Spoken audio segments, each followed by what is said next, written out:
Looking into the future, the beginner faces a choice that leads him to the triumph, or not. Being surrounded by like-minded professionals can be the best guarantee that you actually take that crucial career step. Sport in Global is a digital network for sports jobs.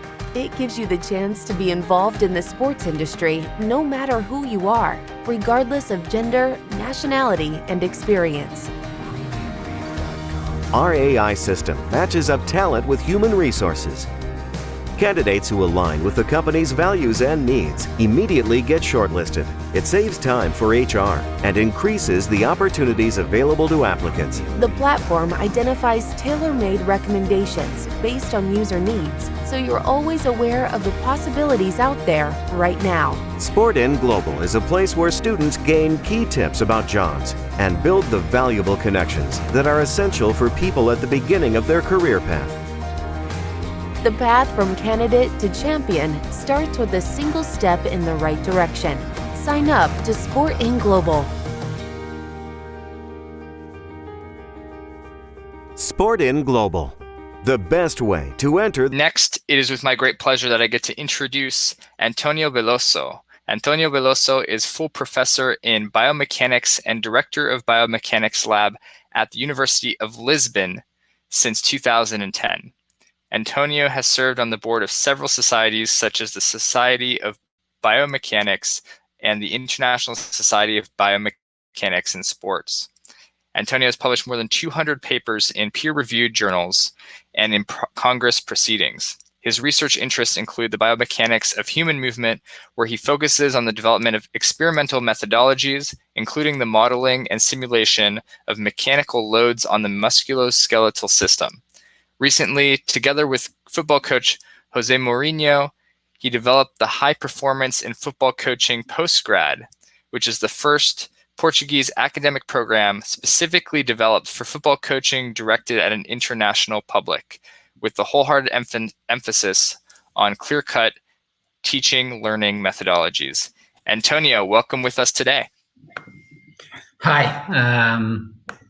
I was having some issues on starting my presentation, so I'm sorry for that, and I hope that you are seeing it now. And well,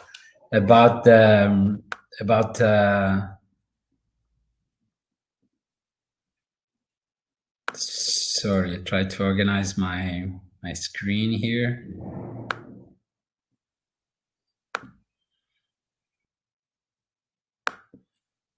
Okay, so I'm going to talk with you guys about the new post-graduation in high-performance football coaching or soccer, if you are coming from the US.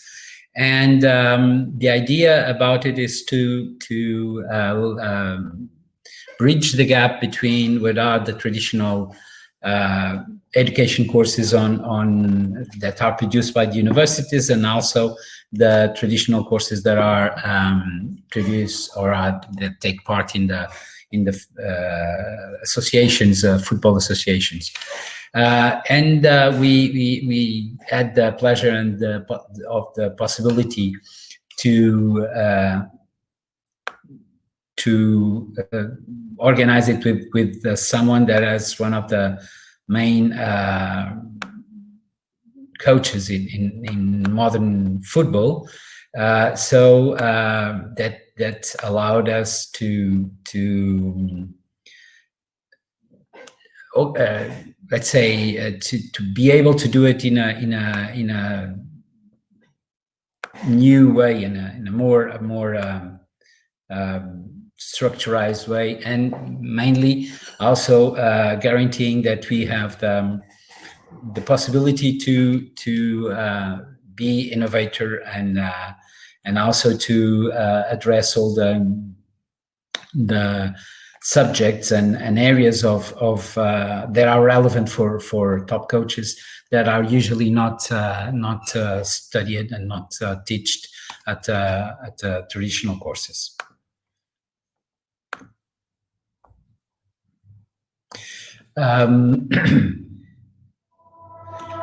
Well, and for that we organize it. I think it's better if you could see it in a more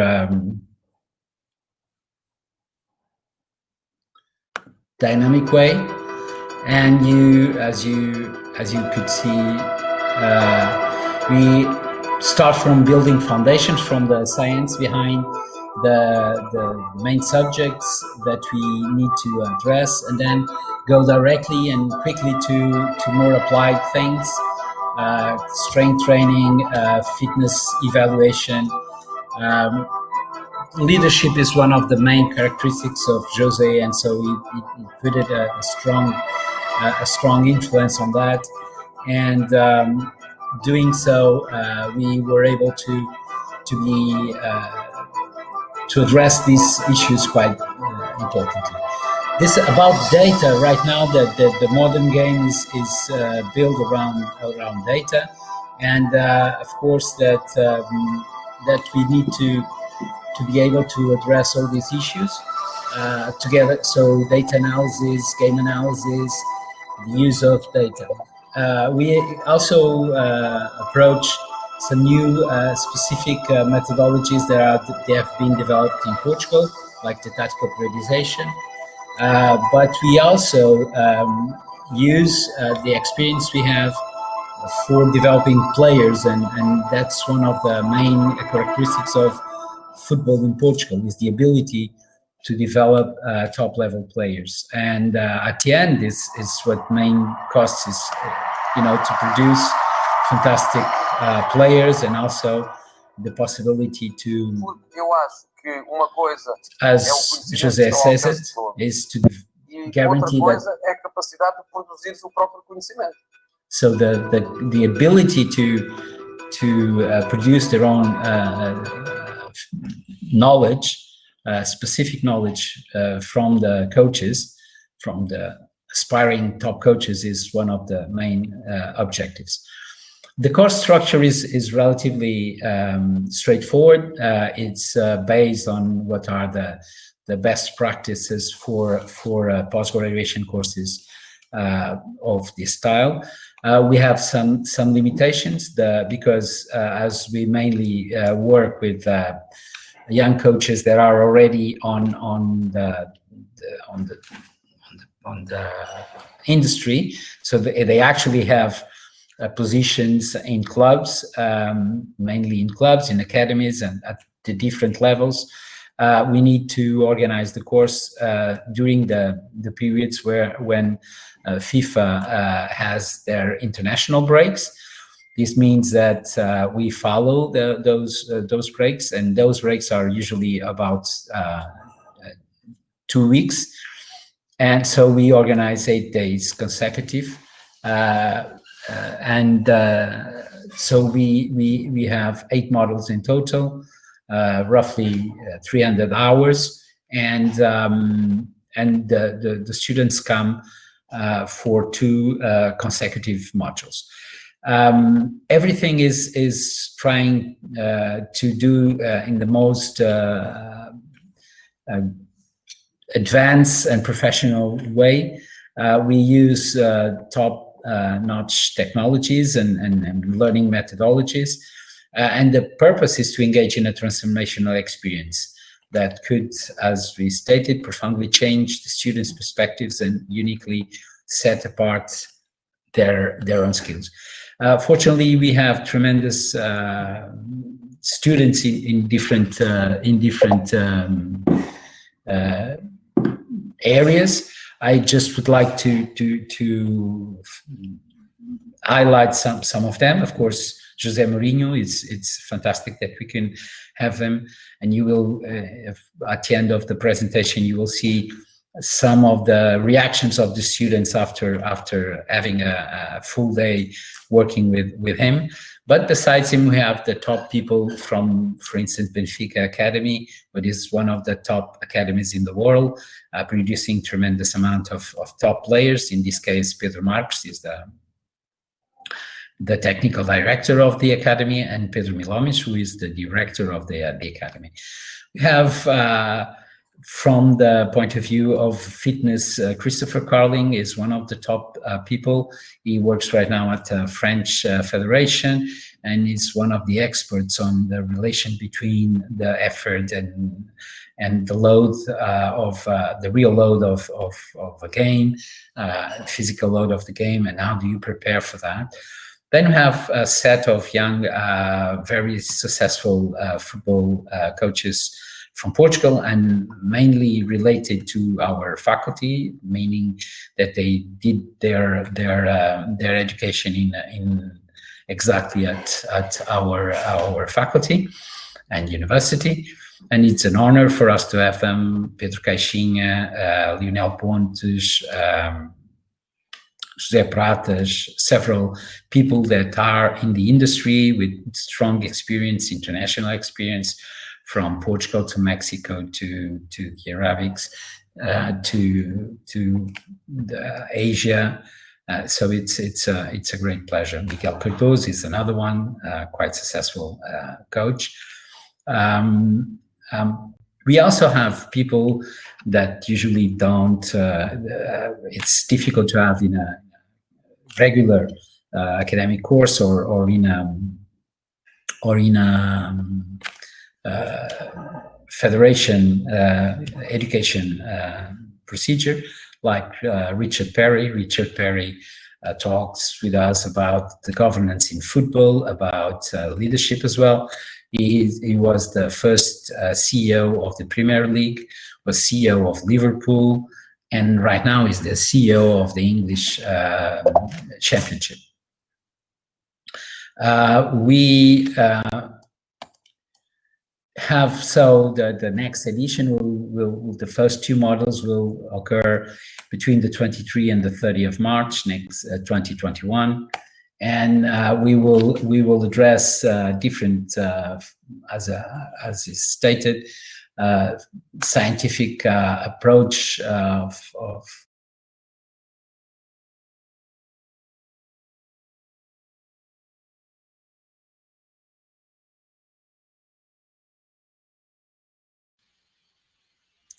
It looks like we have temporarily lost Antonio, so we will stick around here to see if he comes back. I see we have a question. I guess that is to Carlos there. But if you have questions so far that you have seen from Antonio's presentation, feel free to put those into the questions area of the, and now he's back. Hi, I'm Welcome sorry back, for Professor. some reason I was kicked out. Basically, it says that someone else is on my link. I'm sorry for that. I was talking about the first module. First module addresses the main background sciences, so on sports sciences, so physiology, musculoskeletal adaptations, biomechanics. And this is a short video of some of the applications we share with the students in our course. In this case is a system for automatic tracking, markerless tracking of goalkeepers. And you can see in the bottom slides the 3D representation of a full body goalkeeper. Sports medicine and injury prevention, psychology, of course, it's a tremendously important area for coaches and sports people in general, and athletes and players. Of course, training methodologies, the different types and different methodologies that can be applied, and game analysis as a main, the principles of game analysis as a main area of interest. The second week, the second module, it's clear. It brings the students to the field, and it's basically applied. So we address the training methods evaluation. How can you address training load with GPS, with game analysis, with tracking devices, with video tracking, and also with systematic testing of the players, also in the lab or in the research center or in the sports science department in the top clubs is how it is being done. A lot of practice and training of specific situations applied for defenders, for forwards, for midfielders, and for midfield area. Strength training, tremendous importance particularly on injury prevention, and the students have to have experience on game analysis, so develop their own game analysis systems. They have to apply them. They have to use traditional ones, and it's a strong learning process and extremely practical. It's hands-on module. Then from the 1st to the 8th of June, models 3 and 4. Model 3 leads with leadership and communication is extremely relevant, particularly when you consider the difficulties of a head coach, and the course is designed for the specific needs that are faced by head coaches in top teams. So that's a module that we give a lot of relevance, and it's very dear to José because he believes that leadership and communication are tremendously important for the success of a top manager or head coach. Important to understand the different leadership dynamics. What is leader? What is a manager? What are manager skills? What are leader skills? Leaders are the ones that are followed by people. Managers are the ones that are able to organize people and to organize the different process. So a leader could be a lousy manager, and a good manager can lead sometimes, can't lead sometimes. So the understanding the differences between leadership and management is one of the main issues. How to organize high performance teams. The techniques are not only for football, but for regular companies and for universities and forever.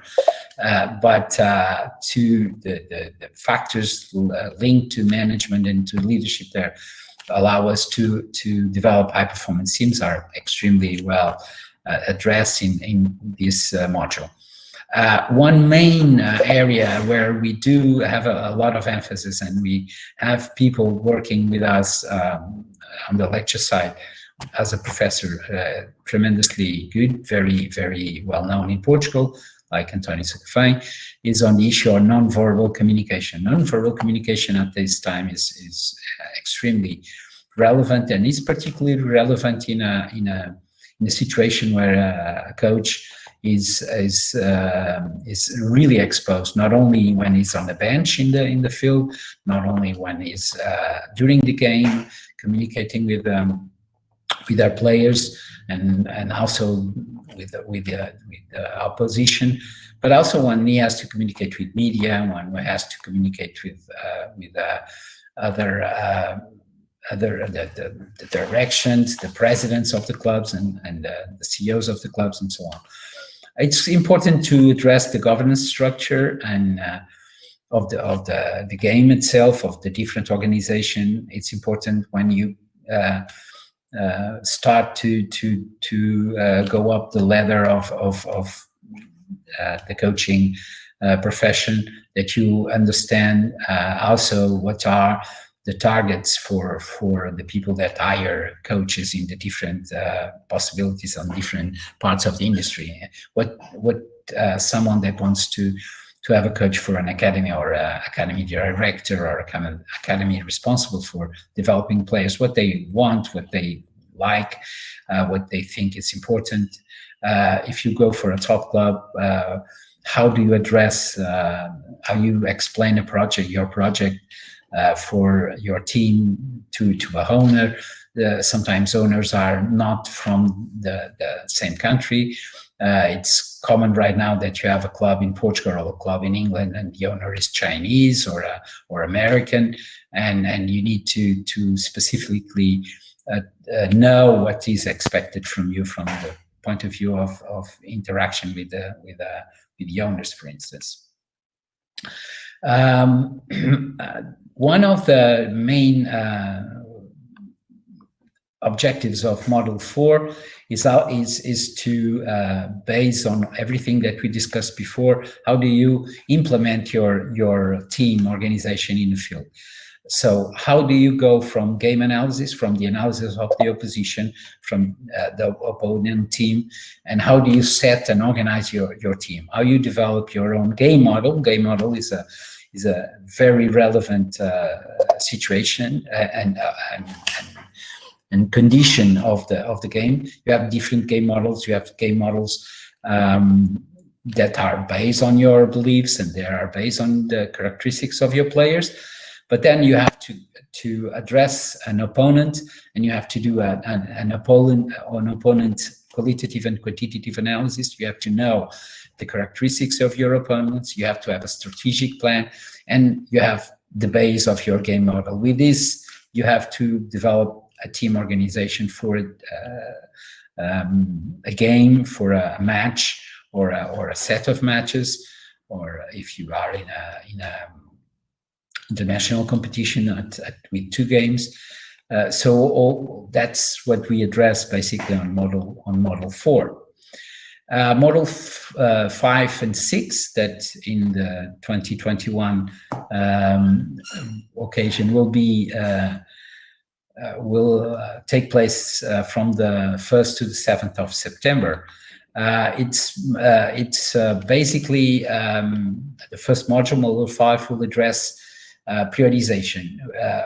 Actually, how do you organize the team, not for one game, but for a full season? And this season, it's in top clubs, will be highly congested. If we consider a team from the Premier League that also participates on the European competitions, we are talking about 3 games, sometimes 3 games on the same week, but regularly 2 games on the same week.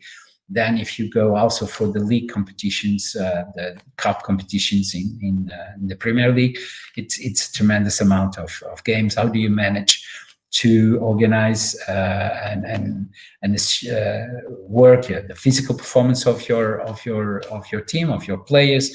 How do you recover? The recovery, it's a strong part.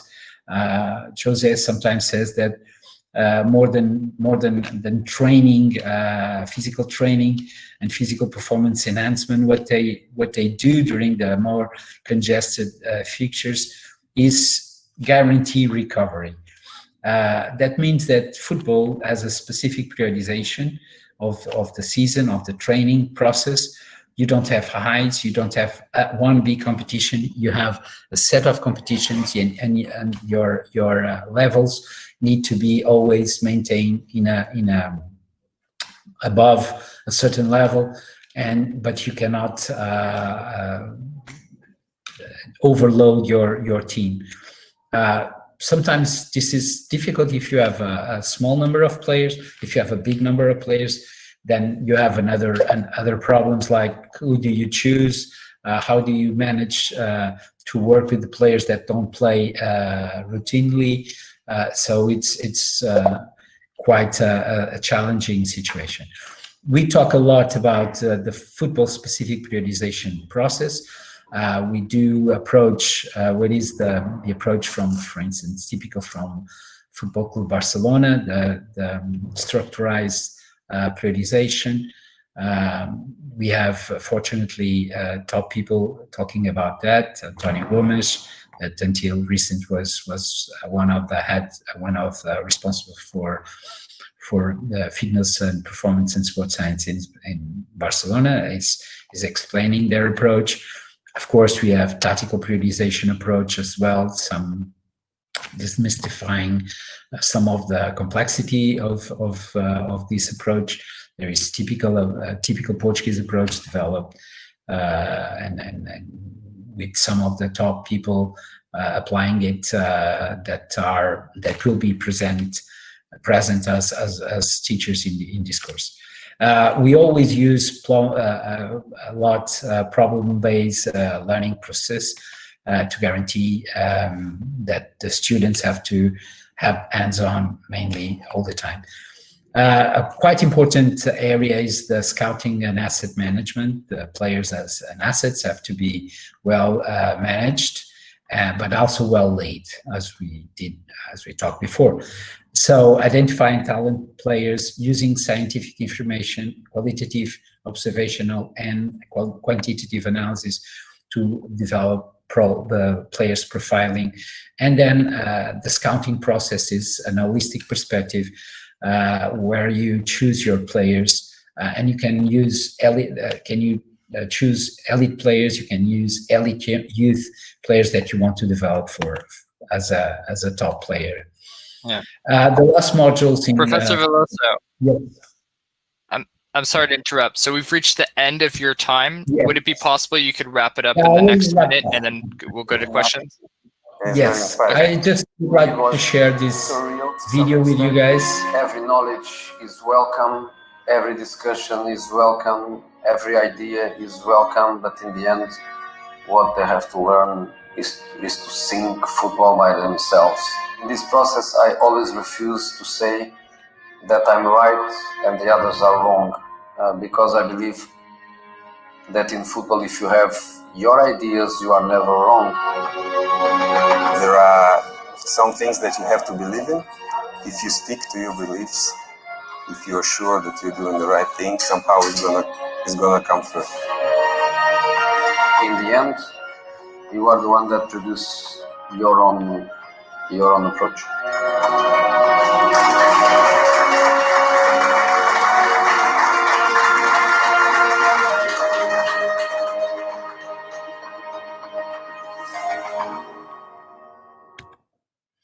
Thank you very much. All right. Thank you very much, Professor Antonio Veloso. Pleasure for you being with us today and sharing your knowledge and about this program. We do have one question, which we'll take quickly, and then we'll introduce our next speaker. So the question we have here is posted by Dr. Surmant Kulshrestha, saying he'd like to know your opinion on the role of assessment in the training of coaches and players. Sorry, I didn't catch you. So his question was asking about your opinion on the role of assessment in the training of coaches and players. No, assessment is quite important, and you have different techniques to do it. We try to use. You can access it from more psychological point of view. How do you are able to interact, your leadership characteristics, your management abilities, and you need to use all that to be able to do the assessment. Usually the assessment is done in the clubs very emotionally and only based on the results, on the immediate results. And sometimes coaches are not, they don't have the time to develop a project. So the main thing is when you assess someone, to do it based on the model, on the project that you want for the club. And that's what the responsibles, the technical directors of the clubs should do, in my opinion. Okay. Thank you very much, Professor.